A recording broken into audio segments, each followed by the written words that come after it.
Hey everybody, welcome to the call or meeting. We're going to go ahead and get started in about 4 minutes. So feel free to drop in the chat where you're from and hello.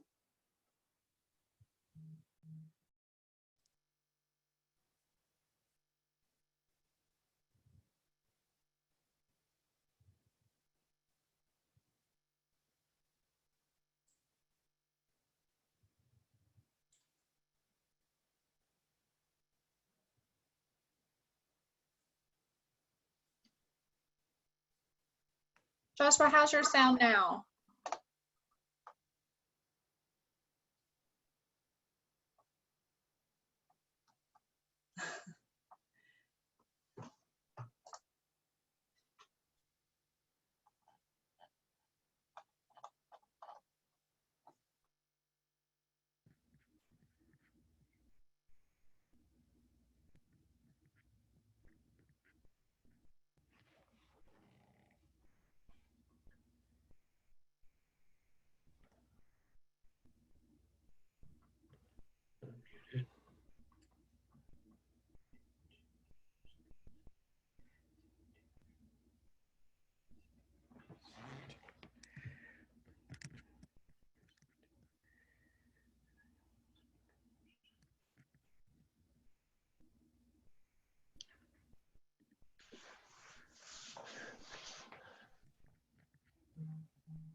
Hey everybody, welcome to the call. We're going to get started in like 3 minutes. Feel free to say hello in the chat. Thanks for joining us.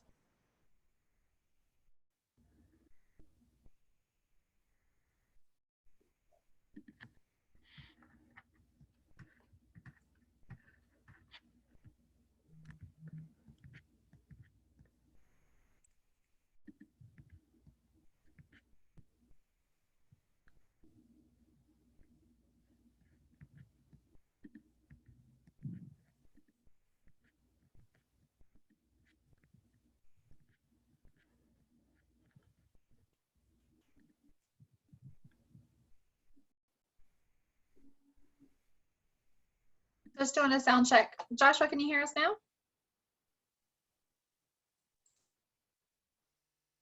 Your mic's on.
Well, hello, everyone. Hey, Scott, can Yes. you unmute Joshua on your end? I don't know. I don't think so. Nope. Nope. Ah, okay. Okay, well, start again here. Hello, everyone, and welcome. Welcome. I'm Scott Birkenbuell, and I'm an April board member, as well as I'm the Deputy CEO for the Montana Independent Living Project. And I'll be the facilitator for the call today. Thank you for joining us for this workshop, Making Connections, Saving Lives Before, During, and After Disasters. I want to mention a few housekeeping items before we get started today. First, when you scroll over the screen, a menu bar pops up. Depending on what device you are on, you can find that menu bar at the top or at the bottom of the screen. This is where you will find the closed captioning for today's session. You can view the captioning by selecting the CC tab on the menu bar. Stream text is also available for today's call. You can find that in the conference website connection instructions for this session. For sign language interpreting, you can find the interpreter on the screen. To join into the chat, please find the word bubble in the same menu bar. Once that is selected, you will be allowed to follow along with the chat and add your comments. For Q&A times, please note the Q&A box on the menu bar. Please submit your questions there as they may get lost in the chat. To ask a question, you can make a comment. You can also select the hand option on the menu, and that allows us to know that you have a question.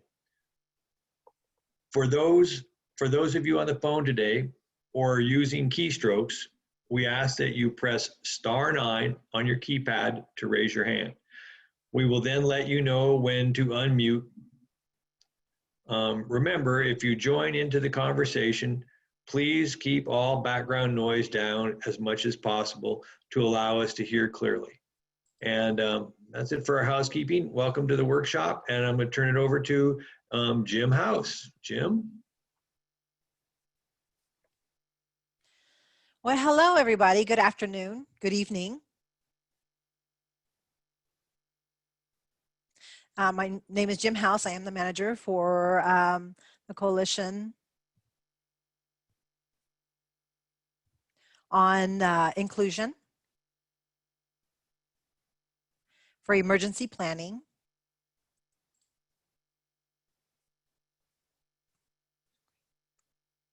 I've been with the program for about 2.5 years. Soon it'll be 3 years. So I'm very excited, especially this year. CIP, CIEP, abbreviated, it sounds, like CIP. The statewide advisory group, where we have access to different parts of the Washington state. We have West Washington, Central Washington, and East Washington.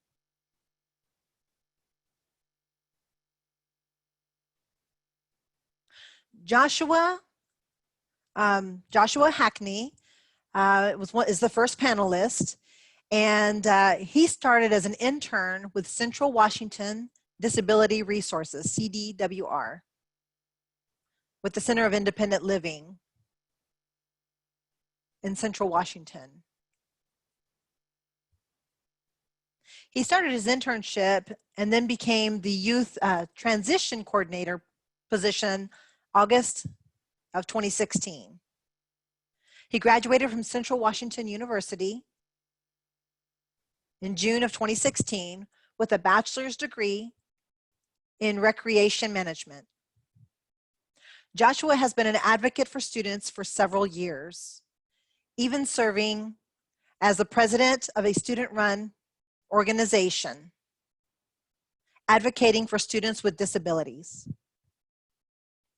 Also serving as an intern with the youth with their special needs.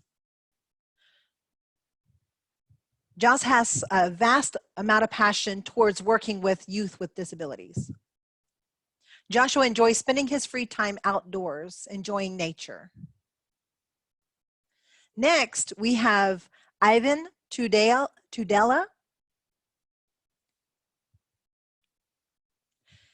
He is the Access and Functional Needs Coordinator with Pierce County Department of Emergency Management. Ivan is a member of the Coalition for Inclusion Emergency Planning, Functional Assessment Service Team, FAST, Access and Functional Needs Coalition, and serves on the steering committee for the Regional Alliance for Resilient and Equitable Transportation, RARET.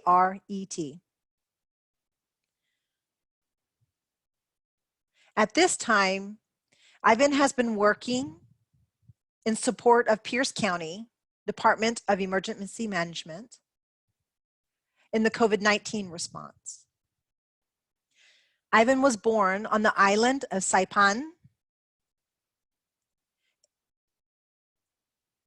in the Northern Mariana Islands and is the son of a U.S. Army sergeant. Ivan has traveled all over the world, finally landing in Kansas. Ivan graduated from the Kansas State University with a degree in sociology and began his career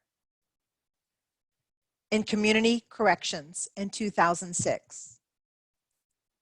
Since then, Ivan has served in various positions within the criminal justice system, with the homeless programs, and with long-term care services. Having worked with disadvantaged and vulnerable populations,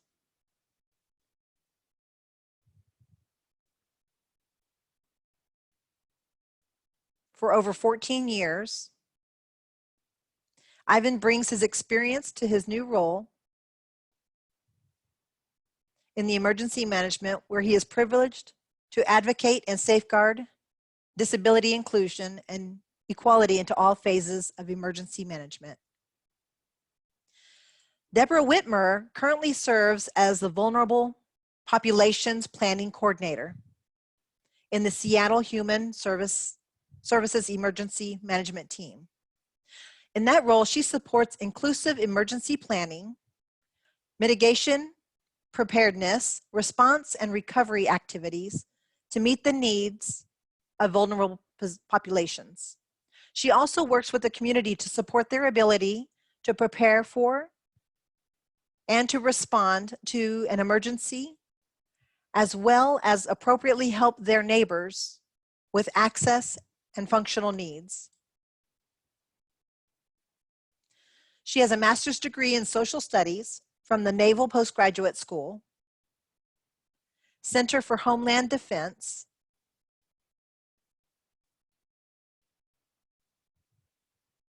and Security.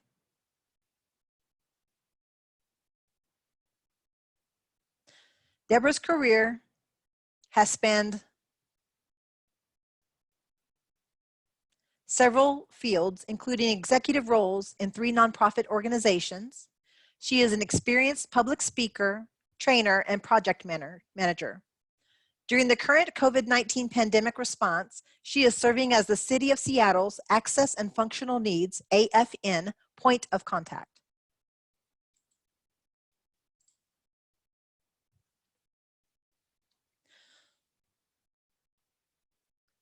Are there any questions? With this panel, they have a variety of different perspectives. And Ivan, with the county, in the community and with rural services, and Tacoma, Washington, and the surrounding areas. Deborah, she has she's done a lot of work outside of the Seattle area, and Spain, and in some rural areas also. Josh is really in the center of the hot area, where there is a lot of the fires this past summer. Okay, I'm curious, how do all of you become involved in the emergency preparedness? What led you to this? How'd you get involved in emergency planning? Who would like to start with the first question?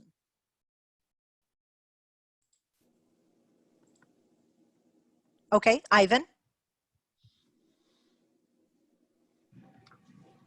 Hello, and thank you, Jim, for that wonderful introduction. I would just like to include my quick answer to that question. A couple years ago, I attended a high-risk population summit, much like an event like this. And it was my first time being exposed to the world of emergency management, disability integration, advocacy, and access and functional needs. I saw an exciting opportunity to take my experiences and broaden my support to the most vulnerable in my community and help in an area within emergency management that directly supports vulnerable populations in a huge way.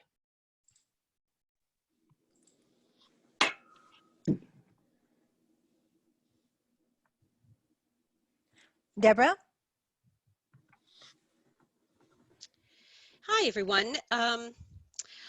Similar to Ivan, I had never heard of emergency management before I got into this work. I had spent many years as a disability advocate, as a person with disabilities themselves, and was just really kind of doing my thing in the disability world. And I became involved in a city group who advised departments in emergency management, or in anything that they were doing. And our Office of Emergency Management said, will someone come work with us? And nobody raised their hand, and I'm a hand raiser. So sitting in that meeting when the request was made, I raised my hand and had no idea what I was getting into. And that's how I started.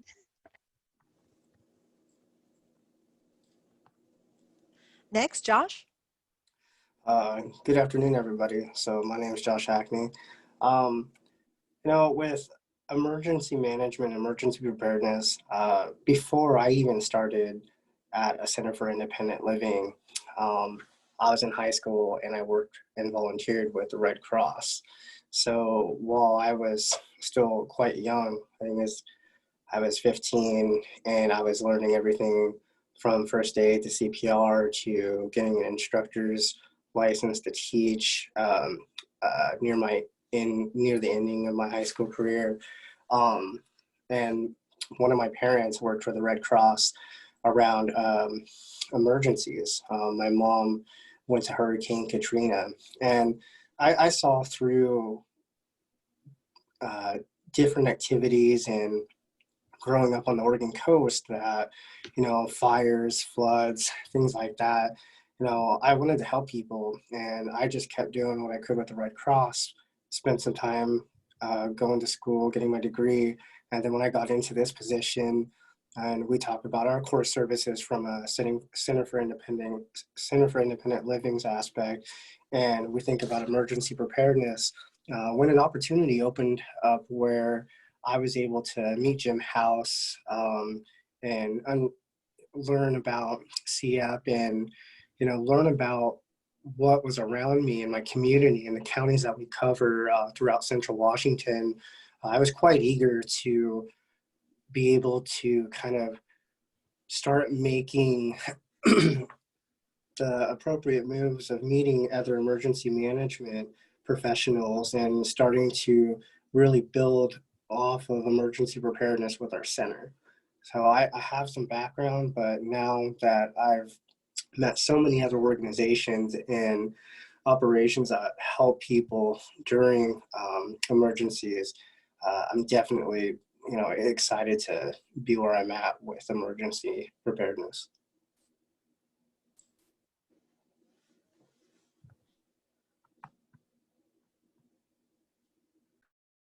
Okay. So now, what made all of you interested in access and functional needs aspect of emergency planning? How was that important to you?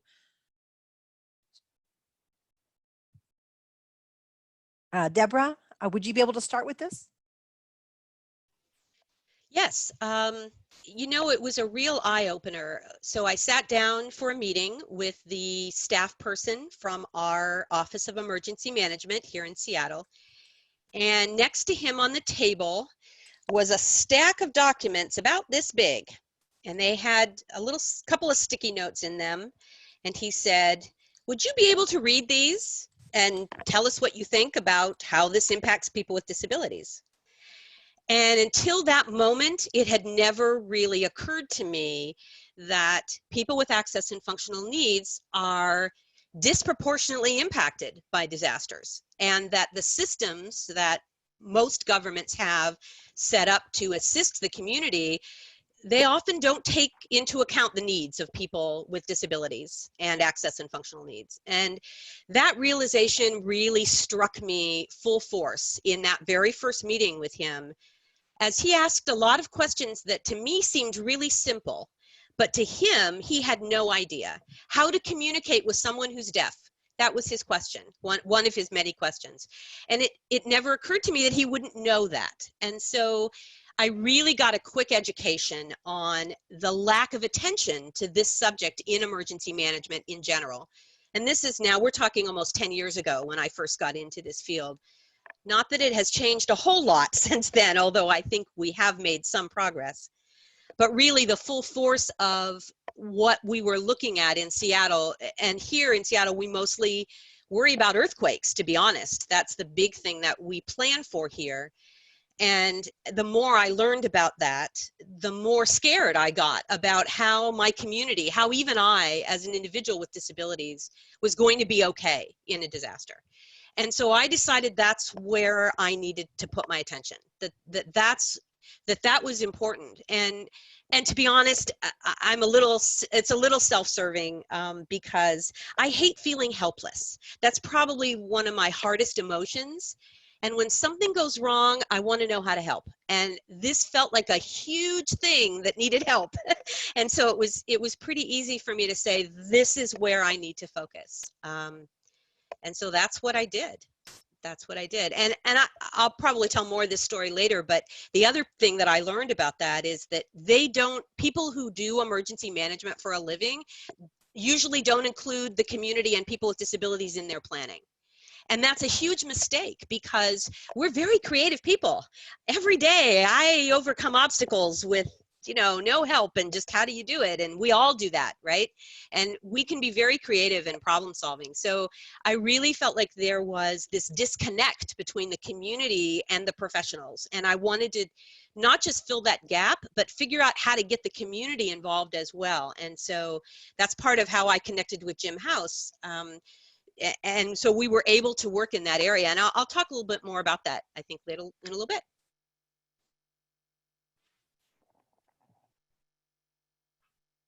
Josh?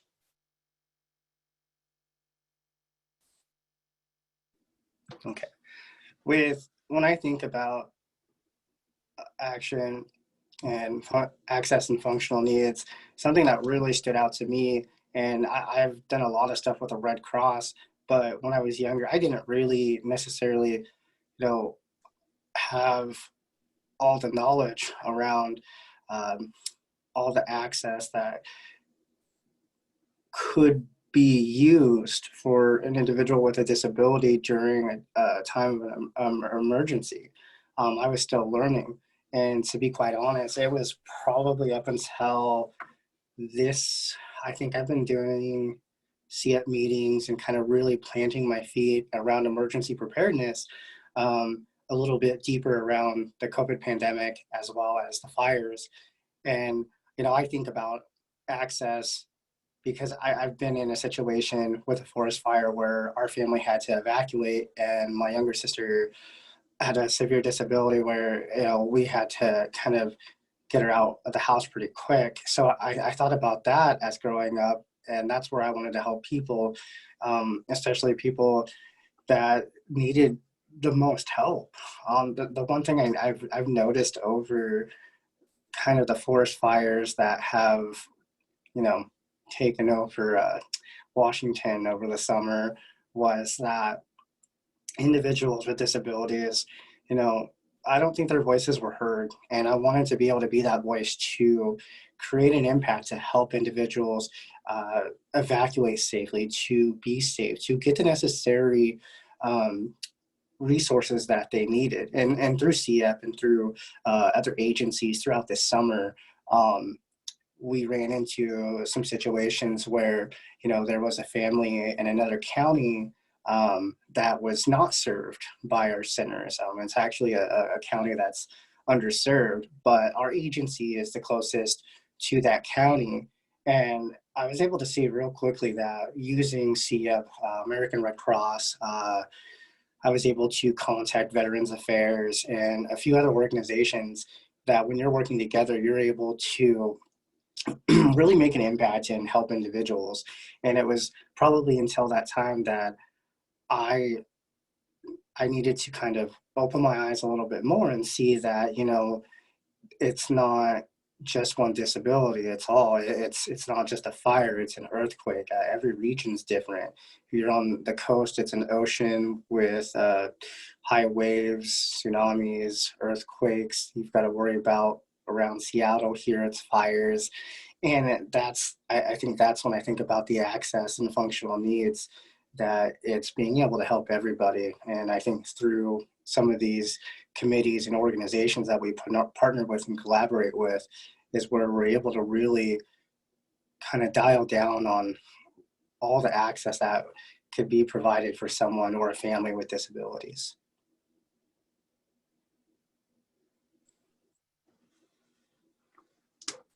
Next, Ivan. Yes, and I'm probably going to echo a lot of the sentiment from my colleagues here. But what made me interested in access and functional needs aspect of emergency planning is that, you know, throughout my career, providing professional support to various community members, such as at-risk youth, homeless populations, adult criminal offenders, long-term care patients, people with disabilities, people struggling with substance use and mental health concerns. This experience has taught me, much like Deborah mentioned, that inequities exist even in the most well-meaning programs, and often a lack of inclusion is to blame. But more than anything, I learned in my career that change takes time, and it takes continued advocacy, continued hard work, and continued dedication. And it takes good people like those on this call and at this conference with lived experience to advocate for change, support, share best practices, and change the culture around how we support vulnerable populations. In other words, to go from that is how it has always been done to let's do better. In my work with people with disabilities, I've helped clients divert admission to long-term care facilities by assessing their current living situation, identifying access and functional barriers that prevent them to thrive in their homes, and then developing plans to close those gaps using government resources, state waiver programs, community-based supports, and coordinating services and resources so that clients can remain at home as they wish and thrive. When I learned I could do this kind of work in the field of emergency management on a grander scale, and especially when I learned about after-action reports and lessons learned that vulnerable people experience multiple inequities during disasters and emergencies, that is when I felt a calling to take my experiences and bring it to a profession where I could do some good and in turn, learn from like-minded individuals in the field and contribute to a body of work that supports vulnerable people in our communities.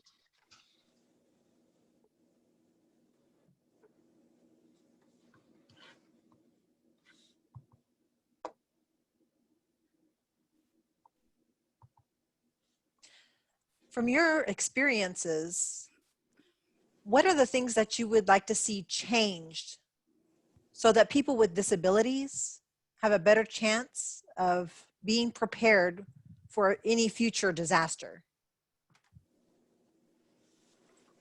Ivan, would you like to start? Sure.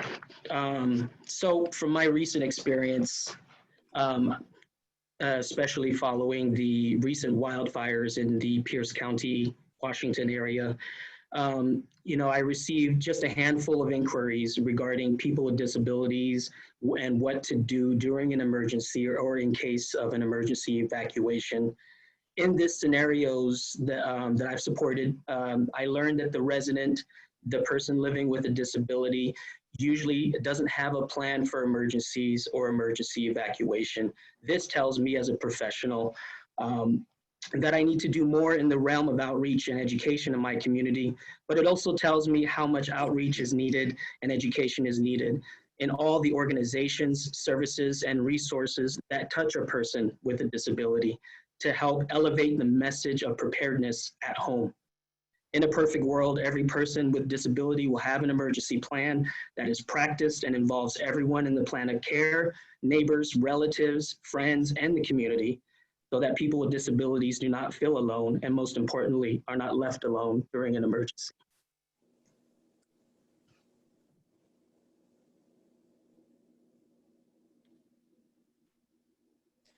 And Deborah, would you like to weigh in?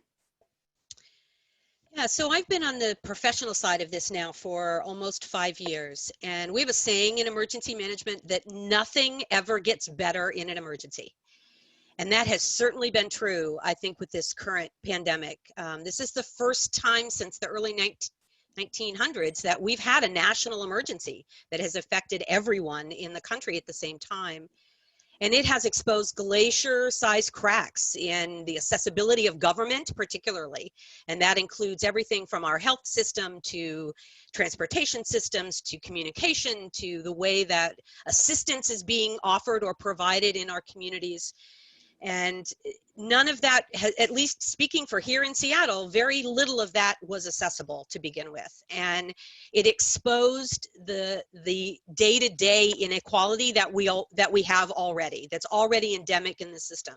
So our communications are not as accessible as they can be on a day-to-day basis.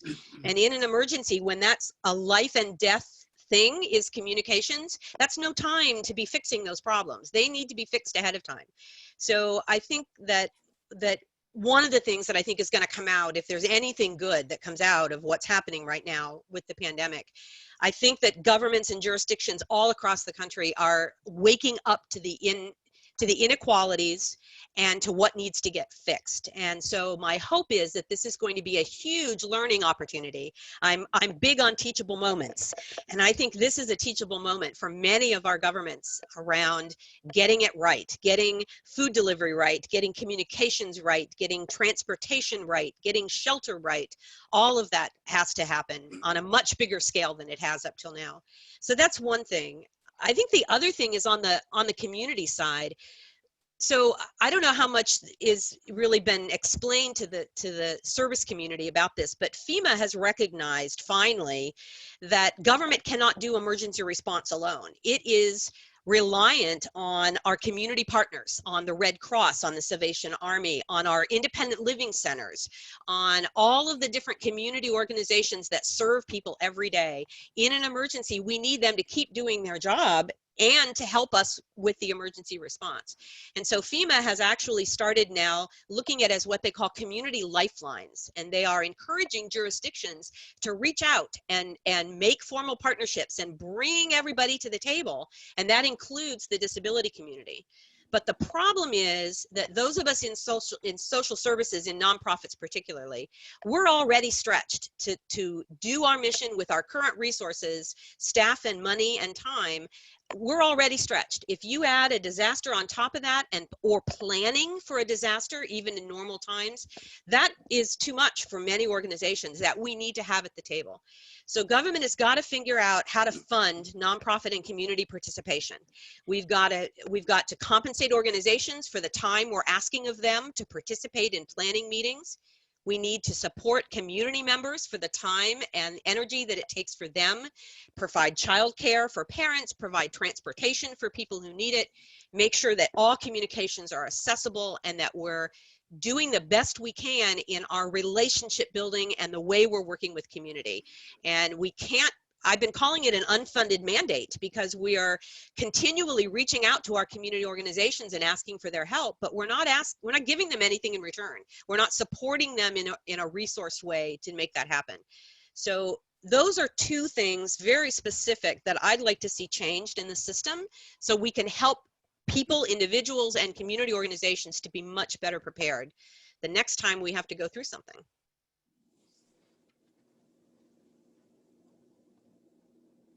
Josh?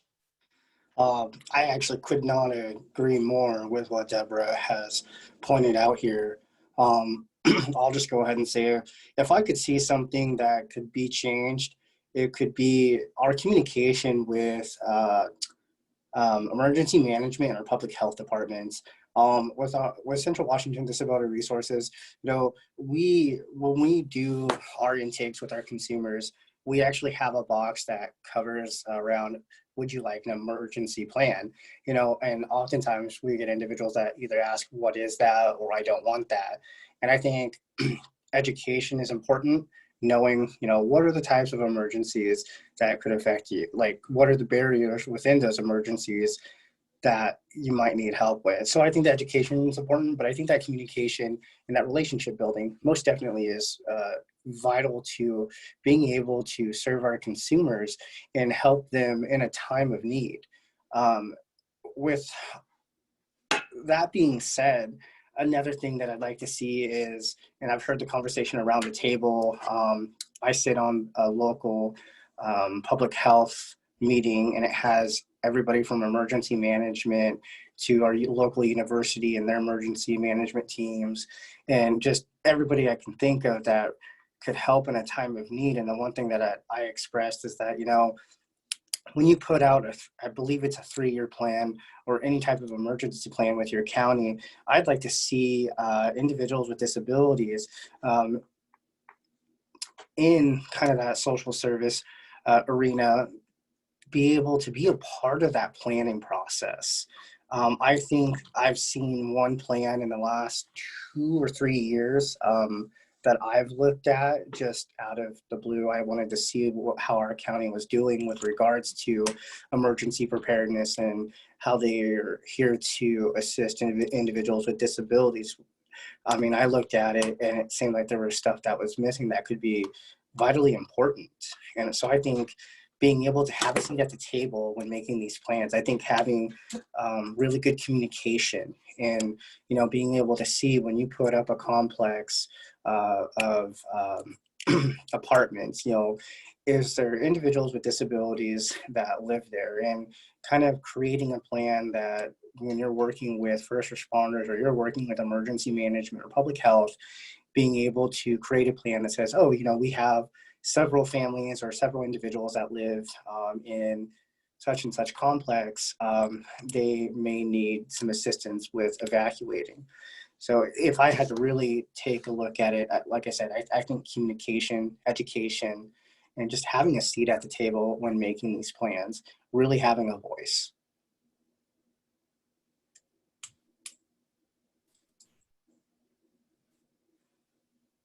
Okay, and this year we've had a variety of different starts in, like back in February, we had the snow, then we had the pandemic that occurred, and then compounded, you know, with the different disasters that have happened throughout this year, the wildfires, the flooding, the water slide, the landslides and everything, natural and man-made disasters. But I'm sure that all of you can share some of those success stories that you've experienced. I'm sure you have a few good stories that maybe you can share with us. And maybe Deborah, if you would start with that. Sure, I love telling a good story. And really, to answer this question, I'm going to have to reach back about 9 years. So my story really starts about 8 or 9 years ago. So I first got involved in this and began to understand how much the emergency management people didn't know about us, about people with disabilities. And so I got involved and more, and I ended up working with someone from public health here in our county, and we started a group called the Disability Advocacy Group, DAG for short, which we always call it. And it was intended to be a forum between emergency managers and people with disabilities and the service organizations that served them. And so we started meeting on a monthly basis. And not too long after it began, Jim House ended up here in Seattle and joined in. And so he and I kind of started a partnership. We like to call ourselves, we're always getting into trouble together. We're partners in crime. But really, that group was kind of the beginning of starting to form some really good, healthy relationships between emergency managers and people with disabilities and organizations. And so that group met for a long time, and we worked on a number of different projects, and we got to know each other. That was really the big thing. Relationships are what it's all about. That's what it's all about. You know, when there's an emergency and you want to pick up the phone to call somebody, you don't want that to be the first time you've ever talked to them. Because if you want to ask them a favor, it's a lot better if they know you already. So it really helped just to start to build those relationships. And then, so now fast forward to here and beginning of March as we activated for COVID, and we started to get our arms around what this was going to mean. And one of the things that became really clear was going to be important and going to be a huge project was testing services. We wanted to be able to offer testing services to everybody in the community. And of course, I knew that meant they all had to be accessible. Everything from the outreach to the registration process, to getting to the testing site, to getting the test, to getting your results, everything along the way, all had to be accessible. And that was multiple processes, systems, and teams. And really the only way that worked and being able to make that work was because of the relationships we had built through DAG and the disability community. Because I was able to pick up the phone and get people on the phone and get them involved in a task force. And so there's a concept called whole community planning that I think a lot of us in emergency management are still struggling with it. It basically means get everybody involved. Every part of the community needs to be part of the plan. And personally, I take that really seriously. And so we reached out, our team, Access team, reached out to the disability community and focused particularly on the deaf-blind community. We have a significant population of deaf-blind individuals in Seattle. And that I knew that if we could solve their barriers, if we could make things work for them, that would make it work for an awful lot of others too. And of course, we had other issues, you know, mobility and other things we dealt with, but really focusing on that population worked really well. And so we brought in stakeholders from the disability, from the deafblind community, and we met with them on a weekly basis for more than 2 months, developing a plan for making all of our testing sites accessible. We developed protocols and then we tested them.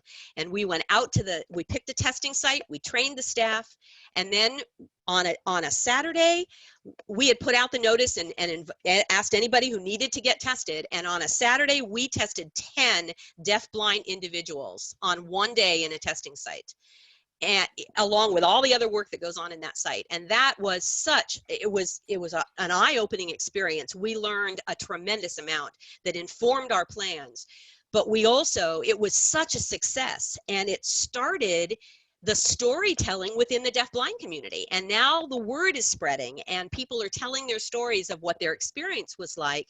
And the communication with that community has improved 100-fold because of that experience. Working with them, making sure the protocols worked, testing them out, making changes, being flexible, and then heavily involving the community and letting them tell their story. That worked. That kind of whole community planning, huge success story. I'm really proud of the work that the community did around that. And to be honest, it made a difference, not just for us. That accessibility plan that we developed is now been propagated out, and our state is using it as the way that they're making all of their sites as much as they can accessible.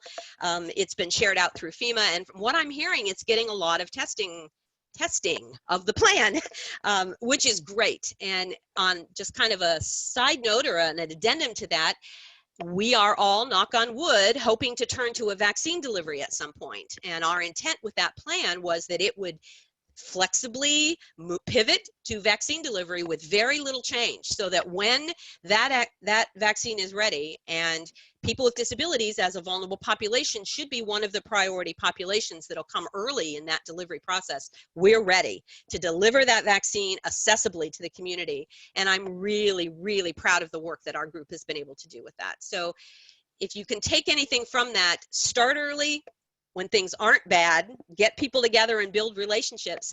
And then when things go wrong, I like to say when the world goes sideways, bring those people back to the table, or continue to bring them to the table and work with them and keep them part of the process. And that has made all the difference for us here.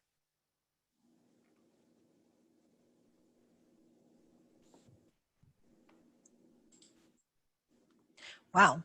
Ivan?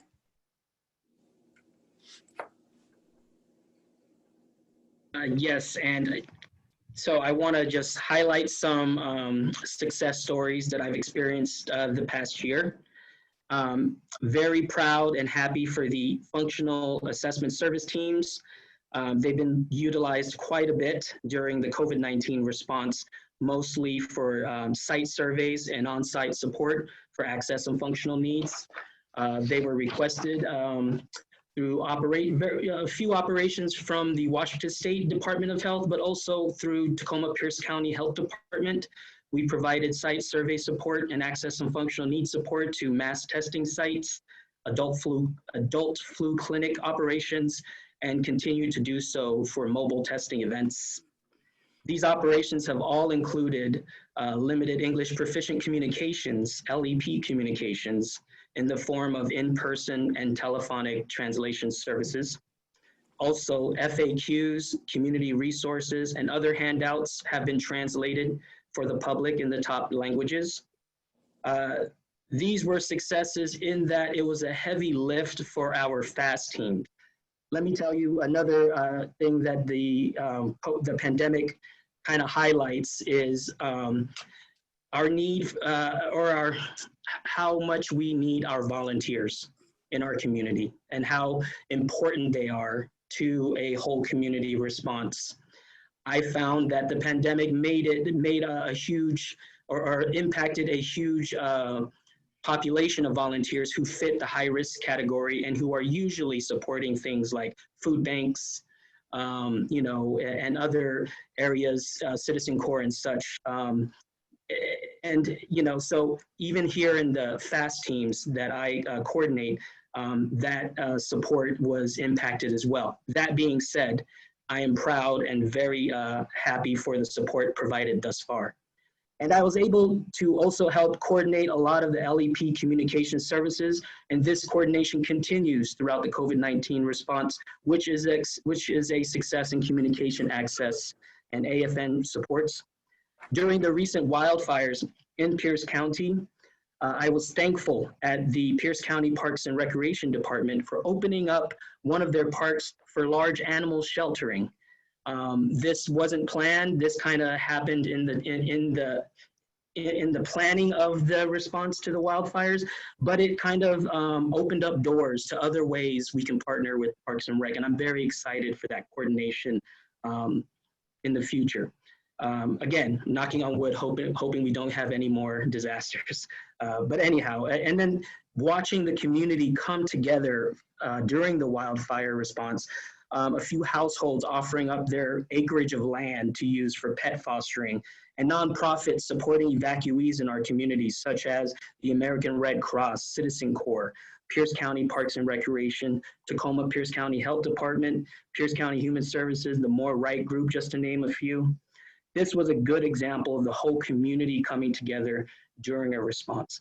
And in all the areas of this response from this past year, the COVID-19 pandemic has quite complicated everything from planning to operations and the ability to coordinate services when local organizations are running on a reduced remote schedule and staff. When resources and staff are limited due to an ongoing pandemic, you rely on community partnerships, as Deborah and Joshua mentioned, and working relationships to be successful, which continues to happen every day in Pierce County and throughout the state, I'm proud to say.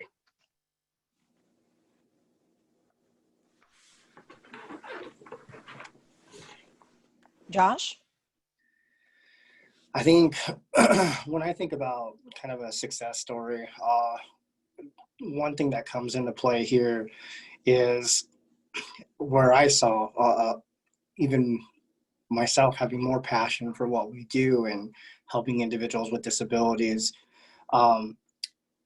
During the fires throughout the summer, I would say it was about August to September where we got hit pretty hard with forest fires, not just Washington, but Oregon, California, Colorado, other areas. And we had a situation at one point in time during one of the fires, an individual in a county that was underserved needed a piece of equipment. And, for centers around our state, we're kind of spread out. Central Washington Disability Resources, is on one side of we cover central portion of Washington, and CFI, Center for Independence, over in Marysville, they're kind of over on the west side. If you're going towards like Seattle and stuff like that. Well, it took a lot of communication, and it's communication with another center that wants to help, whose staff sits on some emergency preparedness committees and is really dedicated to emergency preparedness and helping individuals with disabilities. And it was coordinating with SIA, as well as coordinating with the American Red Cross. And, the individual was able to get the equipment that they needed. And that is great. And that is something that's vitally important.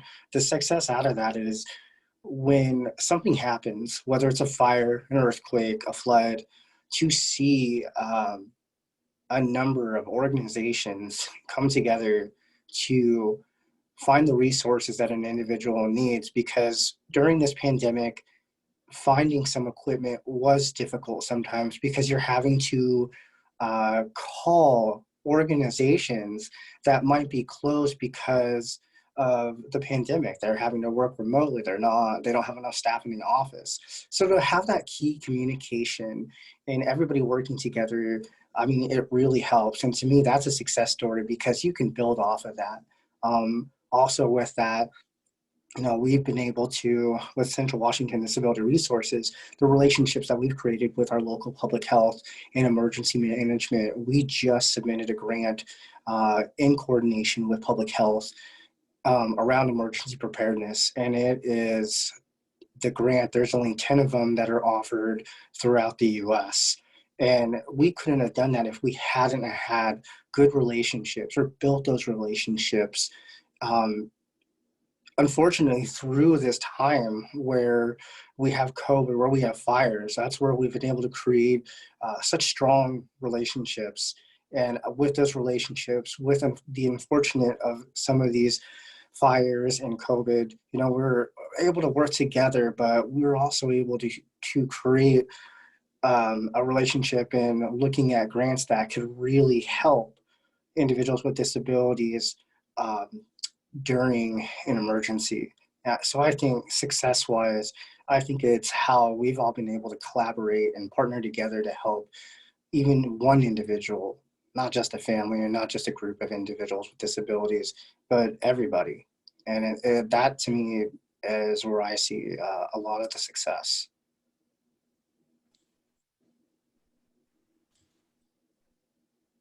Okay. I do have one more question, and then we can turn it over to the audience. So far, we've seen, the 3 questions that have come up in the Q&A. But the last question I have for you is, what advice would you give to today's advocates who want to get started in the emergency preparedness planning? What would be your advice to them? Josh, would you like to lead in? Yeah, I would say to those who want to start to advocate and kind of immerse themselves around emergency preparedness, I would say, for me, it's never wrong to be too persistent. I'm pretty persistent, but I think if you have the passion and you're dedicated to helping and you want to get out there, don't set yourself short. Because I had a little bit of experience growing up and doing stuff with the Red Cross. I didn't know nearly enough until I immersed myself with CEP and other agencies. And I found that, I wanted to learn more. And I mean, I've learned so much just over the last couple of years. And for me, it's, you're never going to stop learning. And if you're really dedicated and passionate about wanting to help individuals in time of crisis, you'll be able to navigate and learn a lot. No question is a bad question.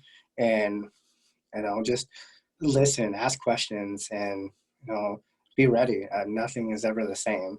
And nothing ever comes out the same either, whether it's a fire, a flood, a mudslide, things could be different. situations can be different for a family. So you're having to kind of really navigate, listen, communicate, and then really kind of come up with a plan and coordinating with other agencies to help somebody. So that's kind of what I would say for advocates that want to get into the realm of emergency preparedness.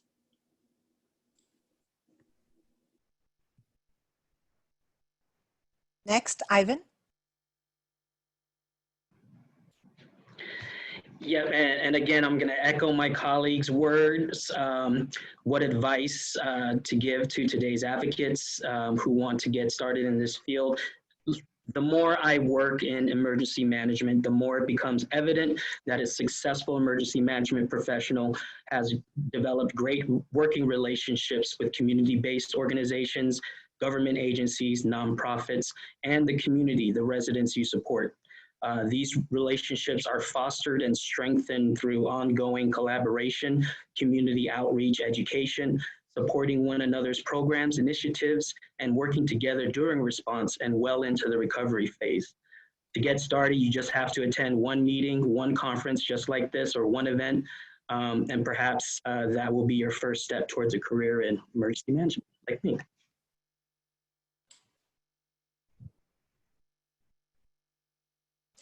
Next, Deborah. So yes, and they just took all my words. Because I think the very first lesson that I learned, and this is a practical suggestion, don't be afraid to ask questions. There are no stupid questions. It's going to feel that way at first. When I first got involved, first of all, emergency managers have their own language. They speak in acronyms constantly. I can now speak entire sentences in acronyms. It's absolutely ridiculous. And when I first started, I would sit in a meeting and ask every other question, every other person, I would say, what does that mean? Now, what does that stand for? And sometimes have to ask more than once, and that's okay. Don't be afraid to ask questions, and don't be afraid to throw your opinion in. When I first started, I kept saying, well, how about, I kept thinking to myself, well, this is a good idea, but I'm sure that they've thought of that.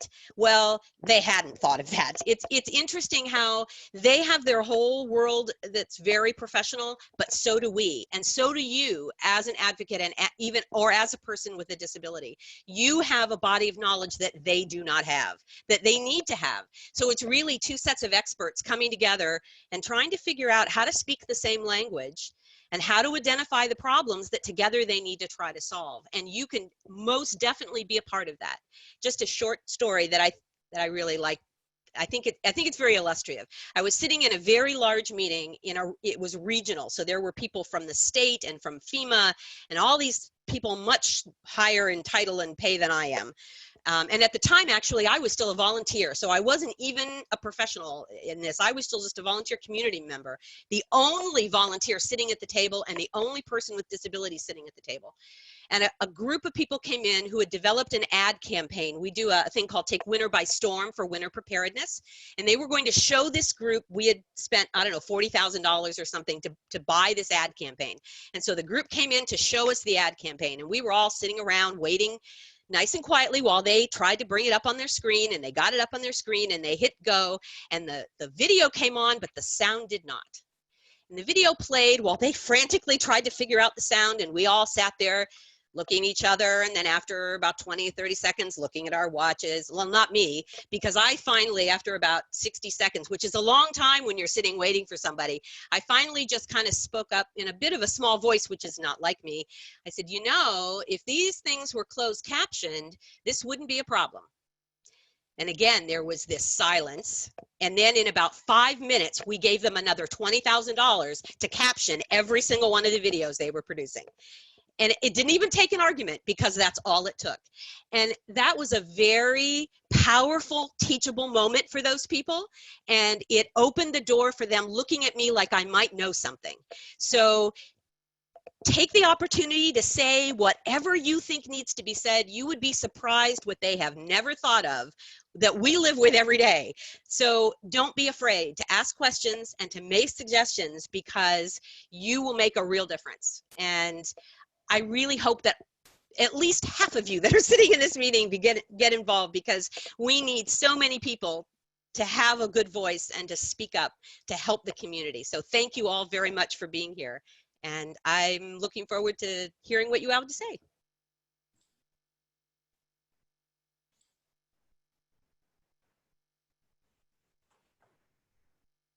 Okay, well, I noticed that there's three questions in the Q&A.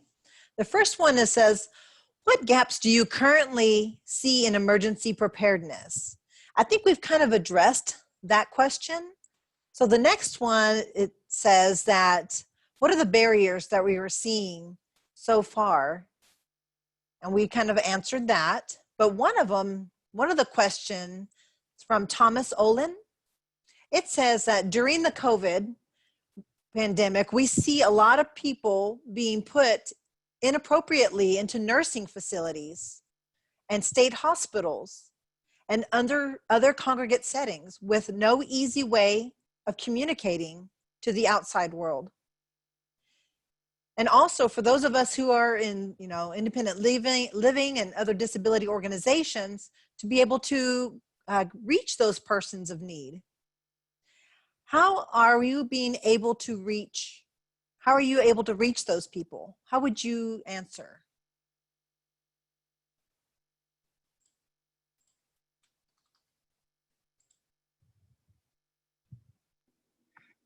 I'll try and take a shot at this question. So I think in regards to this, I would say trying to find information. I think gathering key information. What is the assisted living facility? What's the name of it? And who can I talk to? That way I can open the door to talking to the individual. Is that assisted living, is their education? What do they already know that could help the individual? But really, I would want to be able to get a hold of the individual themselves. And sometimes that does take having to go through assisted living facilities. That's something that we do see. I don't know if that answers the entire question, but I think also knowing that if there are drops in communication, it's being able to communicate and find the resources that are going to help to have that equal access to helping an individual. Good. And Ivan, you have something to say? Yeah, completely agree with Joshua. Just some concerns with the question.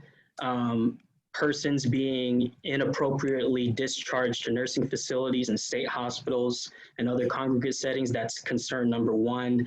Concern number two, that when they're there, there's barriers to communication to outside providers or informal or formal supports. That's another concern.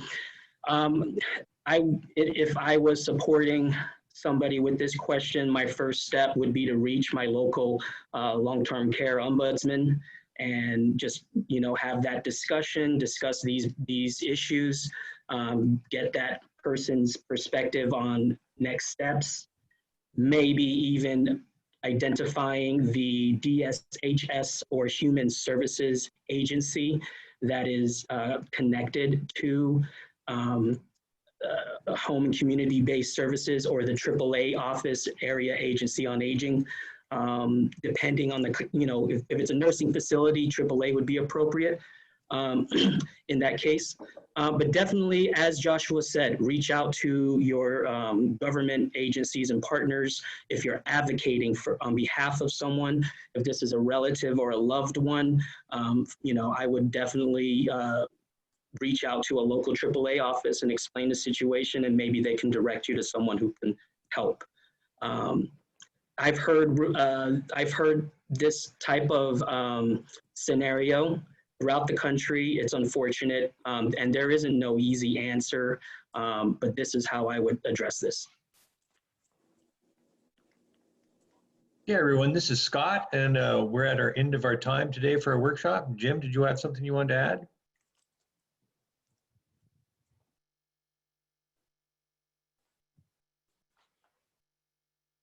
Okay, yes.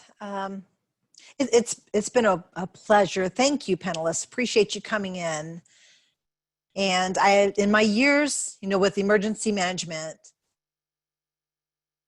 We are all of us, have our own personal issues, our own life experiences, and me as a deaf individual, I've experienced my own barriers of communication. So I am very happy to see that when Washington starts passing laws to address those limited English proficiency LEPs for those people, and getting a way to kind of go through and work with emergency management also, and looking for opportunities and chances. If you see that, go for it. I thank all of you for coming, and I really hope to meet with you again in person someday. Everybody have a good afternoon and the rest of the conference. Thank you very much. And please fill out your evaluations, where they're very important to April. Thank y'all. Thank Have a you. great afternoon. Bye-bye.